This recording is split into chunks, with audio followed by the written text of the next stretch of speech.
杨开，你入门3年，147场挑战无一获胜，此次以命相搏，境界却毫无提升，你图什么？切，乱柿子，随便你。Halo guys, apa kabarnya hari ini? Masih baik-baik aja kan? Di video kali ini kita akan melanjutkan cerita Donghua, Martial Peak. Oke, nggak usah lama-lama lagi, kita langsung aja ke ceritanya. Di saat kritis, seseorang bahkan bisa melepaskan kristal pikiran kekosongan untuk binasa bersama musuh. Layaknya binatang iblis yang melepaskan inti batinnya. Jadi tidak ada perbedaan di antara keduanya. Namun untuk mendapatkan kristal pikiran kekosongan sendiri, seseorang harus terlebih dahulu memahami elemen kekuatan yang sedang diolahnya. Kristal pikiran kekosongan tidaklah maha kuasa. Keberadaannya seringkali hanya memperkuat kekuatan seorang seniman bela diri dalam aspek tertentu. Tidak mampu mencangkup semuanya. Misalnya, Yang Ke ketika pertama kali memasuki dunia bela diri, mengembangkan teknik atribut Yang. Kemudian, ia bisa dirasuki iblis, mengubah kekuatan batinnya menjadi eksistensi seperti api iblis. Bahkan teknik rahasianya, benang darah emas dan ki pedang 5 elemen abadi dapat dipadatkan menjadi kristal kekosongan miliknya sendiri. Namun begitu pilihan telah dibuat, kristal pikiran kekosongan yang dapat memperkuat aspek kekuatan tersebut. Jika Yang Ke memadatkan pemahamannya tentang pedang ki 5 elemen abadi ke dalam kristal kekosongan, kekuatan penggunaan pedang ki 5 elemen abadi di masa mendatang akan sangat meningkat. Jika memilih benang darah emas sama saja, tetapi Yang Ke tidak berniat melakukan itu. Fokus utama kristal pikiran kekosongannya tentu saja pada kekuatan spesial. Kekuatan spesial itu misterius dan sulit untuk dilawan, melampaui kekuatan lainnya. Karena Yang Ke mahir dalam kekuatan spesial, ia tentu ingin memulai dari aspek ini, dan ini adalah ide yang tak pernah goyah. Itu juga alasan ia tidak berani menerobos masuk begitu saja di dalam sekte bulu biru, karena ini adalah kartu trufnya. Bian Yuking masih belum tahu bahwa ia telah mengembangkan kekuatan spesial. Jika kekuatan itu terungkap saat ia menerobos, kemungkinan besar akan langsung menarik perhatian para petinggi sekte bulu biru. Bagaimanapun kekuatan spesial, bahkan di alam bintang yang luas, adalah kekuatan yang hanya sedikit orang yang bisa menguasainya. Pada saat ini, di perut bagian bawahnya campuran kekuatan sumber dan esensi suci terus berkumpul. Perlahan mengembun, disertai rasa sakit yang tak terbayangkan. Pada saat yang sama, di dalam lautan kesadarannya, pemahaman dan penghayatannya tentang kekuatan spesial bertransformasi menjadi kekuatan tak kasat mata dan membersihkan lautan kesadarannya. Jiwanya berada dalam kedamaian yang tak tertandingi, dan ia memusatkan seluruh kesadarannya di dalam tubuhnya. Dalam keadaan yang menakjubkan itu, kekuatan ruang yang halus dan tak berjejak melonjak keluar tanpa disadarinya. Ia berkonsentrasi penuh untuk memahami esensi kekuatan ini, perlahan-lahan memperoleh pemahaman. Waktu berlalu dengan cepat dan tanpa suara. Secara bertahap, fluktuasi kekuatan spesial yang sangat nyata terpancar dari tubuhnya dan menghancurkan lapisan es yang menutupi kulitnya. Jauh di dalam tebing es, 100 kaki di bawah, di dalam gua, fluktuasi kekuatan spesial yang sangat kentara muncul, membentuk domain yang jelas terlihat yang menyelimuti seluruh gua. Suara berderak terdengar dan ruang di sekitar Yang Ke menjadi tidak stabil. Retakan spesial kecil perlahan terbentuk, seperti ikan lincah berenang di air, hanya untuk lenyap di bawah kekuatan perbaikan diri dari hukum langit dan bumi, berputar tanpa henti. Kemudian, retakan spesial kecil ini mulai terhubung, membentuk pola spesial yang mengerikan. Ruang di sekitarnya seperti sepotong kain yang diiris terbuka oleh pedang tajam, penuh dengan luka yang tak terhitung jumlahnya yang saling bersilangan. Kekuatan ruang yang kacau dan bergejolak terus melonjak, mencabik-cabik gua kecil itu hingga hancur, mengirimkan pecahan batu beterbangan. Pada saat yang sama, cahaya bintang yang menyilaukan tiba-tiba muncul di tubuhnya. Bintik-bintik cahaya bintang seperti kunang-kunang menghiasi kulitnya. Cahaya bintang ini adalah sebagian yang telah diserapnya dalam lorong cahaya bintang, yang gagal menyatu dengan tubuh fisiknya dan malah tersimpan di lautan kesadarannya. Dipengaruhi oleh terobosan Yangke, cahaya bintang muncul secara spontan, bertindak sebagai katalis magis yang menyebabkan energi suci dalam tubuh Yangke bertransformasi menjadi kekuatan sumber. Jika ada orang yang berdiri di dekatnya saat ini, mereka kemungkinan besar akan langsung mengenali Yangke sebagai penguasa bintang. Mengingat fenomena luar biasa yang memancar darinya, sehingga sulit untuk tidak mengaitkannya dengan aspek tersebut. Semburan energi dahsyat melonjak dari tubuhnya seperti tsunami yang dahsyat. Tetapi Yangke tetap tak menyadarinya, tenggelam dalam pemahaman dan pencetakan kekuatan spesial.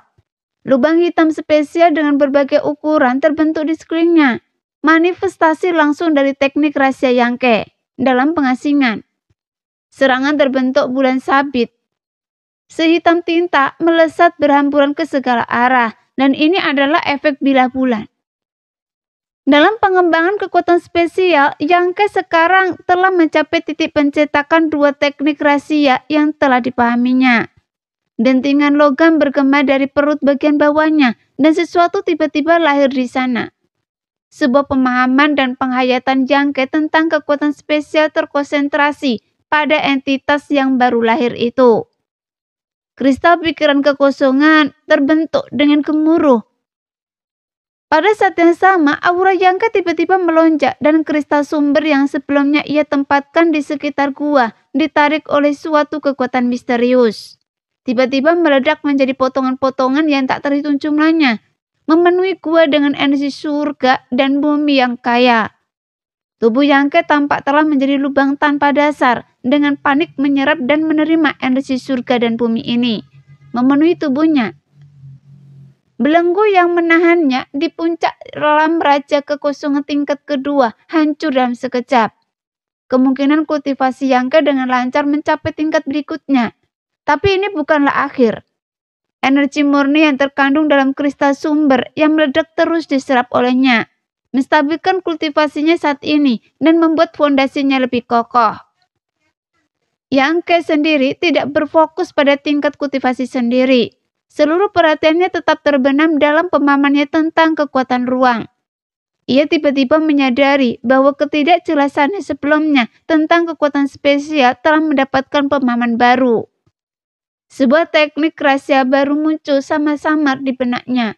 Dia gembira dalam hatinya, tetapi di luar ia tetap tenang. Lebih fokus memahami teknik tersebut, mencoba menerobos hambatan yang menghalangi pemahamannya dan mengungkap teknik rahasia baru ini. 1,5 bulan berlalu dalam sekejap mata. Selama waktu ini, Yangke tidak bergerak sedikit pun. 30.000 kristal asal yang ia letakkan di sampingnya telah lama habis, dan tingkat kultivasinya telah stabil di tingkat ketiga alam raja kekosongan. Meskipun esensi sucinya belum sepenuhnya diubah menjadi kekuatan asal, ini bukanlah sesuatu yang bisa dicapai dalam semalam. Butuh waktu untuk mengumpulkannya. Namun ketika ia membuka matanya lagi, ia tampak sangat berbeda dari sebelumnya. Matanya menyimpan kekuatan kehampaan yang samar dan terus berubah, dan setiap gerakannya seolah menyebabkan pergeseran spesial.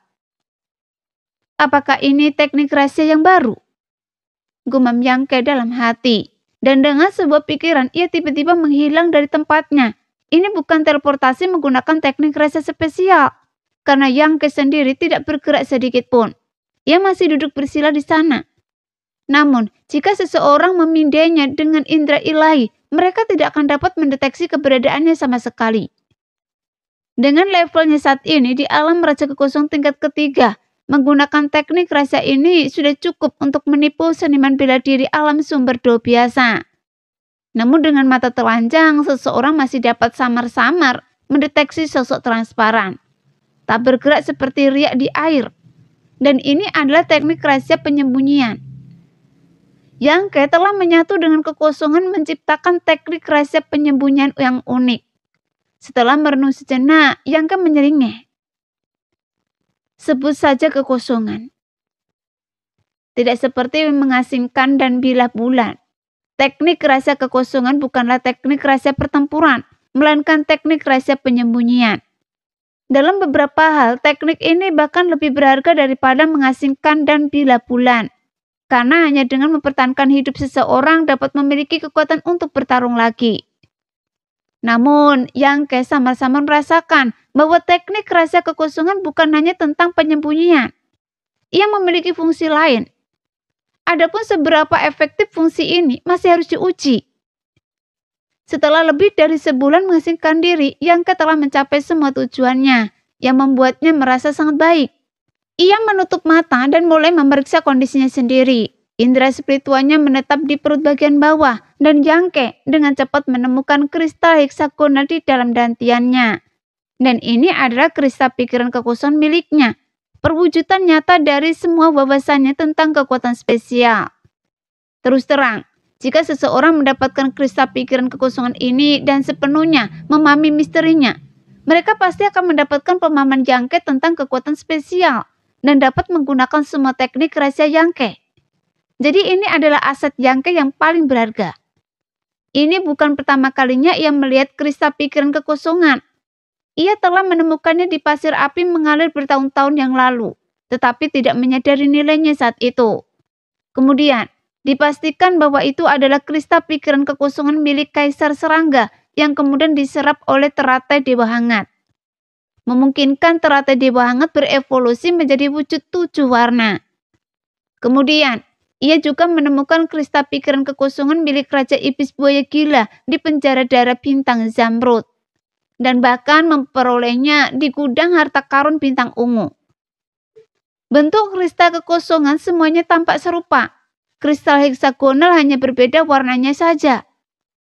Terlepas dari warna kristal kekosongan milik yang lain, milik Yangke hitam pekat, kegelapan yang seolah mampu melahapnya segalanya. Warna ini cocok dengan kekuatan spesialnya, membuat Yangke cukup puas, dan semakin ia melihatnya, semakin ia menyukainya. Menarik kembali perhatiannya, Yangke memeriksa ranahnya sendiri dan tingkat konversinya, kekuatan sumbernya. Ranahnya secara alami tidak diragukan lagi.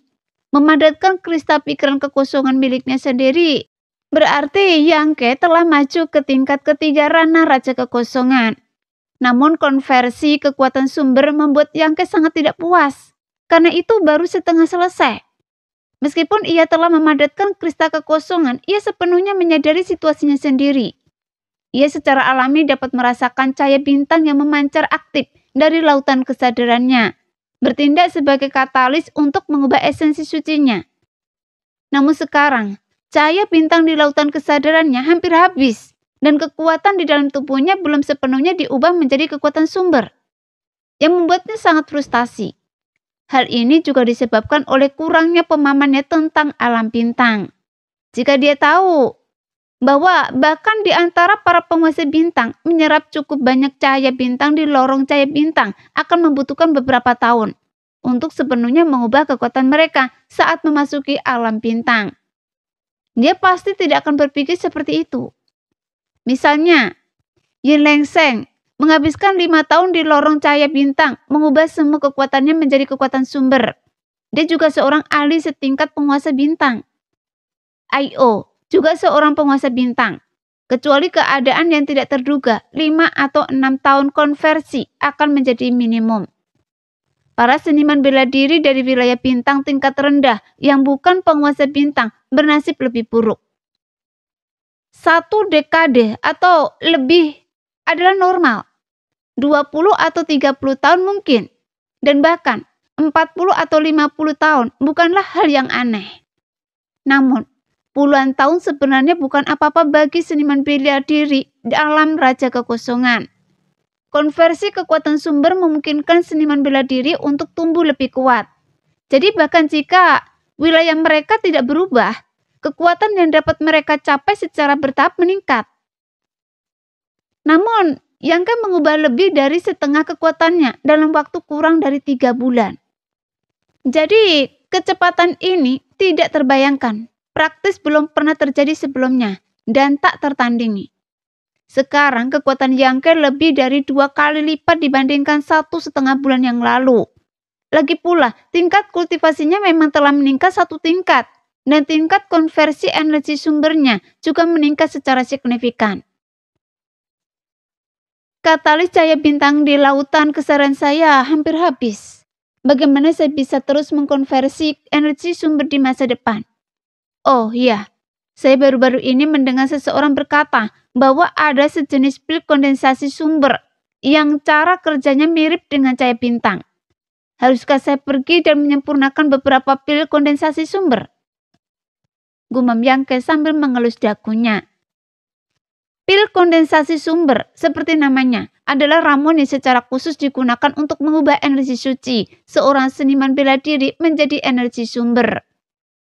Pil ini hanya dapat dikonsumsi oleh seniman bela diri tingkat Raja Kekosongan dan merupakan ramuan tingkat Void King tingkat tinggi. Meskipun efeknya tidak sebaik cahaya bintang, pil ini tetap menjadi salah satu ramuan tambahan yang paling umum digunakan oleh seniman bela diri tingkat Raja Kekosongan. Namun Yangke hanya pernah mendengar nama ramuan ini dan tidak memiliki resepnya. Juga tidak tahu bahan apa yang dibutuhkan untuk memurnikannya. Jadi, dia diam-diam memutuskan bahwa setelah masa karantina ini berakhir, dia akan pergi ke pasar untuk mencari resep pil kondensasi sumber, serta banyak resep pil lainnya.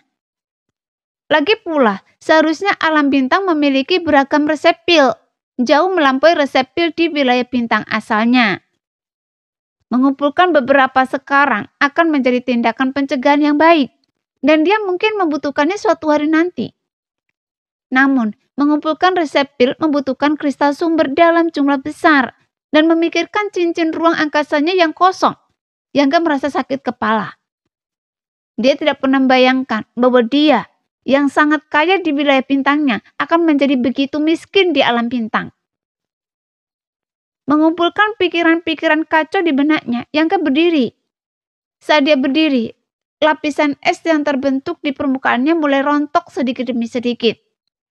Yangke dengan santai menepuknya, dan saat berikutnya dia tiba-tiba mengeluarkan kening, lalu ekspresinya cerah, karena dia menemukan bahwa kemampuannya menahan dingin di sekitarnya jauh lebih kuat daripada sebelumnya. Ia memilih lokasi ini untuk membangun guanya, karena ia hampir tidak mampu menahan lingkungan yang keras. Dan Yangke ingin melunakkan tekadnya di sini.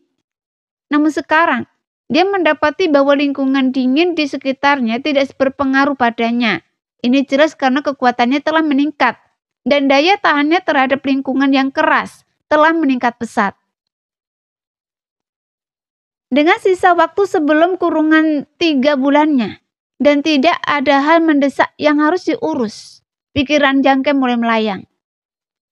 Sesampainya di pintu masuk gua, ia melihat ke bawah dan hanya melihat kegelapan. 1,5 bulan yang lalu, ia hanya mampu menjelajah kurang dari 500 kaki di bawah tebing es sebelum harus kembali, menunjukkan betapa kerasnya lingkungan tersebut. Sekarang, dengan kekuatannya yang meningkat pesat, ia ingin menguji batas kemampuannya. Terlebih lagi diselimuti oleh kekuatan kaisar dan hukum es untuk waktu yang lama akan sangat bermanfaat bagi tekad dan kondisi mentalnya. Salah satu alasannya, ia tidak akan kewalahan oleh tekanan dari ahli alam sumber do manapun yang ditemuinya di masa depan. Karena jika dia dapat menahan kekuatan kaisar, mengapa ia harus takut pada tekanan dari ahli alam sumber do? Dengan pemikiran ini, Yangke tidak ragu-ragu dan melompat ke bawah. Seperti sebelumnya, semakin dalam ia terjun, semakin padat kekuatan kekaisarannya, dan semakin brutal aura es yang tersisa di sekelilingnya. Dingin yang maha hadir merasuk ke dalam tubuh dan lautan kesadaran Yangke, menjadi penghalang yang luar biasa baginya untuk turun. Kecepatan Yangke melambat, menguji batas kemampuannya dengan hati-hati. 300 kaki aman dan sehat. 500 kaki masih bisa ditahan. 800 kaki agak tegang. Sekitar 1.000 kaki Yangke merasa sulit untuk melanjutkan. Setelah maju sedikit, mengubah begitu banyak energi sumber internalnya dan bahkan memadatkan kristal pikiran ilusinya sendiri. ia hanya bisa turun 500 kaki lagi. Jadi, Yangke hanya bisa menggelengkan kepalanya saat semakin menyadari kengerian kaisar. Pada levelnya saat ini, 1000 kaki sudah menjadi batasnya. Tepat ketika ia bersiap untuk bertahan di titik ini, bahkan mempertimbangkan untuk mengukir gua baru di dekatnya untuk menempa dirinya. Sebuah inspirasi muncul dan sebuah ide menarik tiba-tiba muncul di benaknya. Saya ingin tahu, apakah kekosongan dapat menangkal aura es? Memikirkan hal itu, Yangke segera bertindak, melepaskan teknik rahasia baru yang baru saja dikuasainya. Dalam sekejap, ia lenyap dari tempatnya, hanya menyisakan bayangan transparan yang nyaris tak terlihat, bagaikan riak air. Setelah melepaskan teknik kekosongan, Yangke langsung merasakannya. Kekuatan kekaisaran yang mengerikan dan aura es yang menyelimutinya lenyap sepenuhnya. Tepat di mana ia berdiri terasa benar-benar bebas dari tekanan. Benar-benar berhasil. Namun sebelum Yangke sempat merasakan kegembiraannya, ia menemukan masalah baru. Untuk sesaat setelah melepaskan teknik kekosongan, ia memang bisa mengabaikan kekuatan kekaisaran dan aura es di tempat itu. Namun hanya untuk 2 tarikan nafas. Kekuatan kekaisaran dan hukum es yang maha hadir menghancurkan teknik rahasianya sepenuhnya, memungkinkan sosoknya muncul kembali. Tekanan yang luar biasa, bagaikan gelombang laut, tiba seperti yang diharapkan. Berdiri di sana, Yangke merutkan kening, merenungkan alasannya. Dia segera menyadari kebenarannya. Teknik rahasianya mengandalkan kekuatan spesial untuk menyatu dengan kehampaan, menciptakan titik buta dalam hal penglihatan dan indera keilahiannya. Karena menyatu dengan kehampaan, ia menipu kekuatan kekaisaran dan hukum es di sekitarnya, sehingga mengabaikan tekanan mereka. Namun teknik kekosongan tidaklah maha kuasa. Lagi pula, tingkat kultivasinya terlalu rendah untuk mengendalikan kekuatan kekaisaran dan hawa dingin. Sebaliknya, ia terpengaruh olehnya. Ketika kedua kekuatan itu bertabrakan, kendalinya atas kekuatan spesial secara alami lebih rendah daripada kekuatan kekaisaran dan hawa dingin. Itulah sebabnya ia terekspos. Dengan kata lain, selama ada serangan dengan kekuatan yang melebihi dirinya sendiri, teknik kekosongannya dapat dipatahkan. Jadi Yangke segera memahami hal ini. Ini tidak dapat dihindari dan ia sama sekali tidak berkecil hati. Sebaliknya, ia merasa bahwa kelemahan ini sudah diperkirakan. Bagaimanapun tidak ada gerakan atau teknik rahasia yang tidak dapat dipatahkan di dunia ini. Pada akhirnya, semuanya bergantung pada kekuatan seseorang. Namun jika memang begitu, Yangke menyeringai. Sekali lagi melepaskan teknik kekosongannya dan sosoknya kabur. Dan ia secara bersamaan menggunakan teleportasi. Saat berikutnya ia turun 50 kaki lagi. Segera kekuatan kekaisaran dan hukum es di sekitarnya menghancurkan kekosongannya. Namun begitu ia muncul kembali, sebelum kekuatan mengerikan di sekitarnya sempat menekannya, ia kembali menggunakan kekosongan. Menyatu dengan kehampaan untuk menghindari niat membunuh yang dahsyat. Mengulangi proses ini, Yangke turun dengan cepat, sepenuhnya melupakan lingkungan berbahaya tempat ia berada.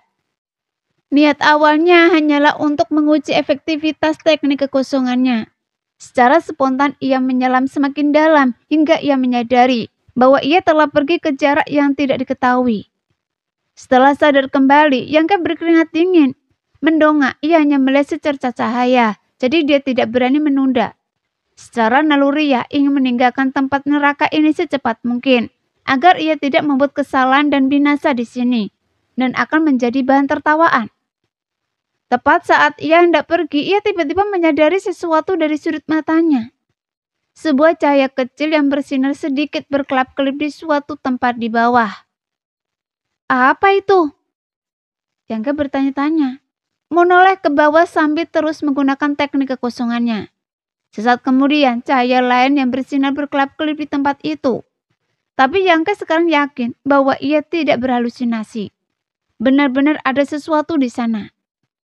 Setelah berpikir sejenak, ia menggunakan teknik teleportasinya lagi, menyelam ke bawah. Namun kali ini ia cukup terkejut. Ia mendapati dirinya tanpa sadar berada di dasar tebing es. Di bagian terdalam ini, kekuatan kaisar dan hawa dinginnya dapat langsung membunuh bahkan seorang ahli alam sumber do biasa. Dan bahkan ahli alam sumber do level 3 pun tak mampu menjelajah sejauh ini.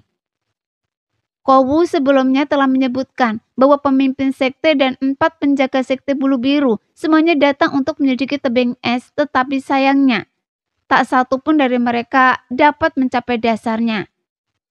Namun, teknik kekosongan telah memberi Yang kemampuan untuk melindungi dirinya sendiri sementara. Kemungkinannya berhasil mencapai tempat yang tak tersentuh selama 10.000 tahun ini. Sumber cahaya itu tidak terlalu jauh. Yang bergerak dengan hati-hati, tetap waspada terhadap sekelilingnya. Takut akan ancaman yang tiba-tiba. Tak lama kemudian, ia tiba di sumber cahaya.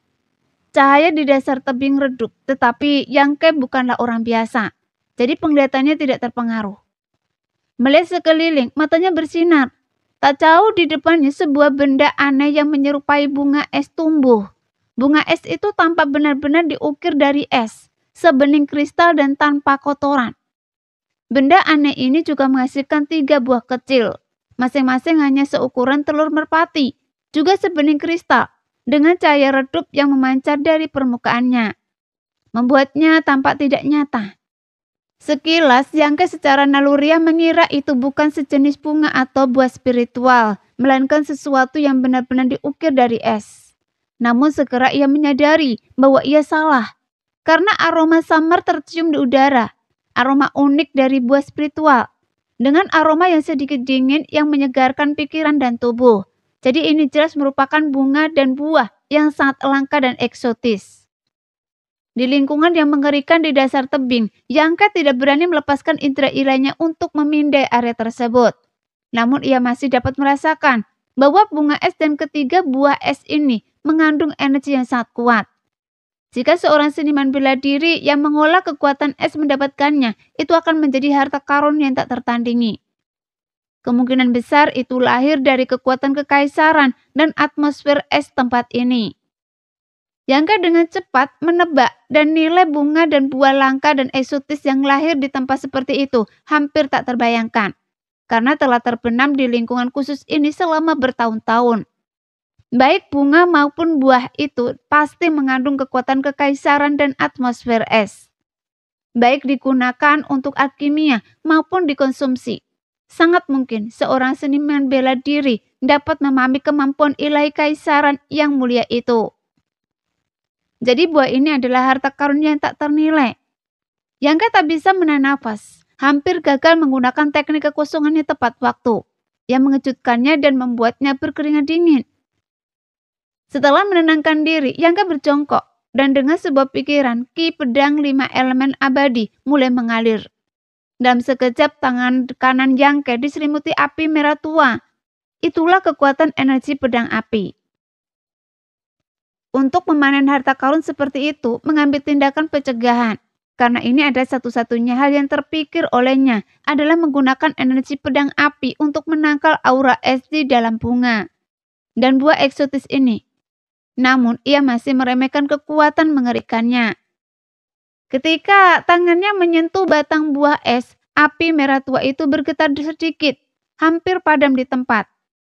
Pada saat yang sama, rasa dingin yang tak terlukiskan menyebar dari jari-jarinya ke lengannya. Terlihat lapisan es menutupi lengan Yang, sehingga Yang ketakutan. Tanpa berpikir panjang, ia tiba-tiba berteriak, "Transformasi naga!" Diiringi raungan naga yang melengking, bayangan naga emas tiba-tiba muncul di belakang Yang. Bayangan naga itu melesat dan menghilang dengan lengan kanan Yang langsung berubah menjadi cakar naga. Sisiknya ganas dan mengerikan. Kemudian dia meraih bunga es itu, menariknya dengan kuat. Dan tanpa ragu melemparkannya dengan rapi ke dalam mutiara alam mistis. Detik berikutnya, ia memusatkan perhatiannya pada situasi di dalam mutiara alam mistis. Di dalamnya, tubuh raksasa yang sedang bermeditasi dengan santai membuka matanya. Setelah jiwa Yang masih tersisa di dalam tubuh fisiknya, memberinya kebebasan bergerak sepenuhnya. Tubuh yang bagaikan gunung itu berdiri, sedikit bergoyang, dan menghilang dari lokasi kultivasinya yang terpencil. Ketika muncul kembali, ia berada di tempat lain, tempat Yangke melemparkan bunga es. Kemudian suara gemeretak bergema terus-menerus. Di dalam mutiara alam mistis, area tempat bunga es itu berada dengan cepat berubah menjadi tanah beku, menyebar dengan sangat cepat. Aura mengerikan yang terkandung di dalam bunga es bahkan mempengaruhi ruang di dalam mutiara alam mistis, menyebabkan suhu di sana sedikit turun. Segera, area dalam radius 10 mil tertutup lapisan es. Baru pada saat itulah anomali yang disebabkan oleh bunga es berangsur-angsur mereda. Yangke berdiri di dasar tebing, menghela nafas lega saat melihat tubuh Dharma di dalam mutiara alam mistis. Setelah secara tidak sengaja mendapatkan harta langka seperti bunga es, Yangke sangat bersemangat. Meskipun buah itu sendiri tidak berguna baginya, buah itu bisa ditukar dengan sejumlah besar sumber daya kultivasi. Terutama kristal asal yang saat ini sangat ia butuhkan.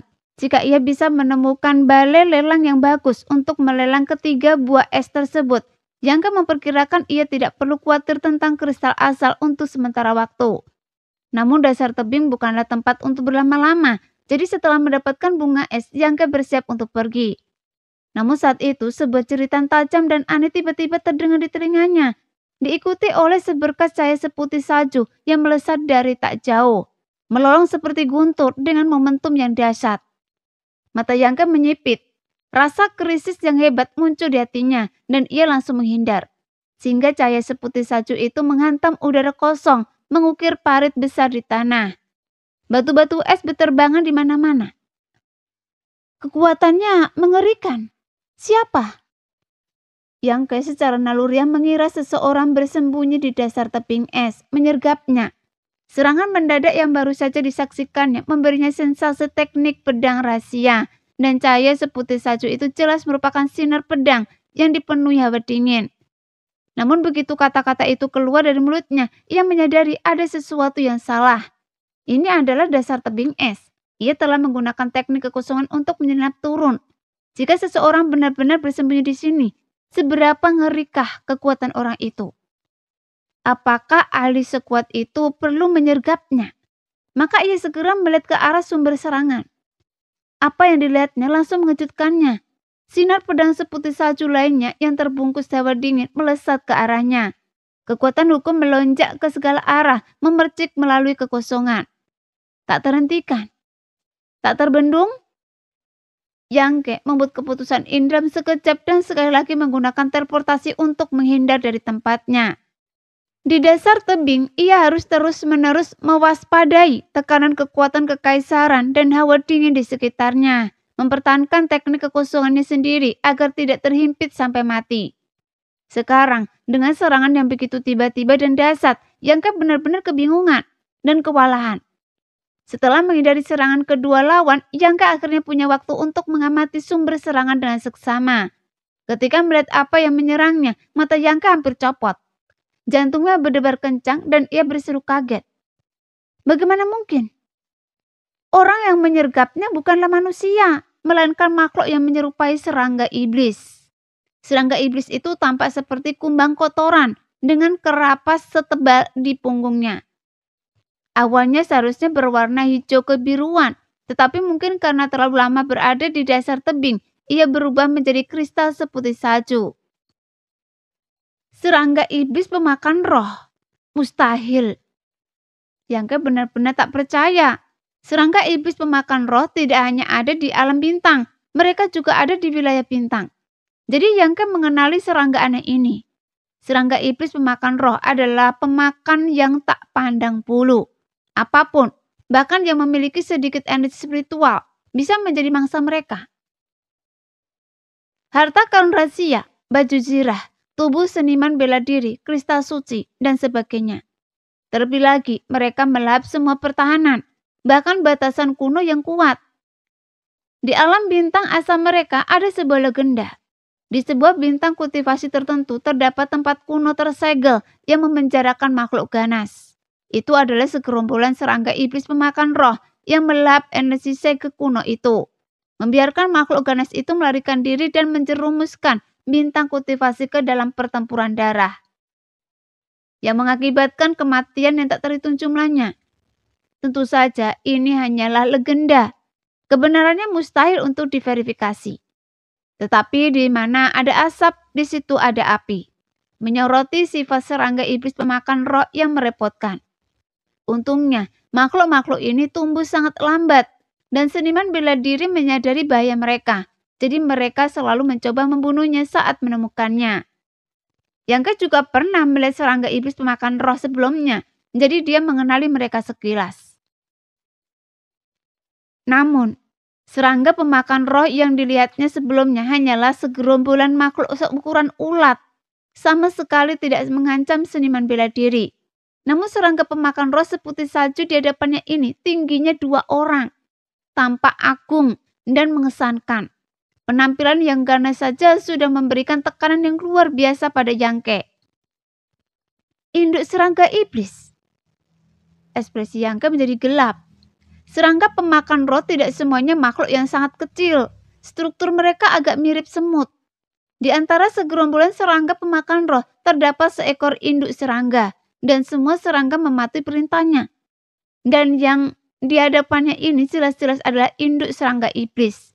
Yang paling keterlaluan, induk serangga iblis seputih salju ini memiliki 2 capit besar di bagian depan tubuhnya. Salah satunya memegang pedang tajam yang terbentuk dari energi, berkilauan dengan cahaya putih lembut. Jadi Yangke hampir tercengang. Kemunculan tiba-tiba induk serangga iblis sebesar itu di dasar tebing es ini sudah cukup luar biasa. Tetapi induk serangga iblis ini bahkan dapat secara mandiri membentuk pedang energi. Jadi Yangke tidak tahu apa yang sedang terjadi. 2 serangan pedang yang identik itu jelas dilancarkan oleh induk serangga iblis. Bahkan Yangke, seorang pria dengan segudang pengalaman dan kecerdikan, tertegun sejenak. Karena apa yang dilihatnya benar-benar menjungkir balikkan akal sehatnya dan menghancurkan pemahamannya, membuatnya tak mampu menemukan penjelasan yang masuk akal. Bagaimanapun, serangga iblis pemakan roh memiliki kecerdasan yang sangat rendah. Bahkan setelah puluhan ribu tahun bertumbuh, mereka tak mampu berevolusi hingga memahami teknik pedang. Namun dilihat dari niat yang terkandung dalam 2 tebasan pedang itu, penguasaan teknik pedangnya cukup tinggi. 2 tebasan pedang itu jelas memiliki gaya seorang master. Bahkan ada hal lain yang membingungkan Yangke. Ia sama-sama merasa bahwa 2 tebasan pedang itu, atau lebih tepatnya, teknik pedang itu tampak agak familiar. Tepat saat ia tenggelam dalam pikirannya, induk serangga iblis itu sekali lagi mengangkat tinggi pedang energi pada capitnya.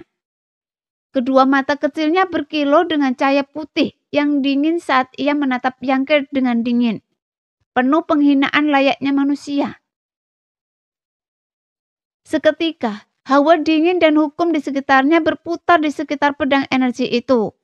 Kilatan cahaya putih muncul dan sinar pedang melesat keluar, merobek kehampaan bagian naga yang terbang.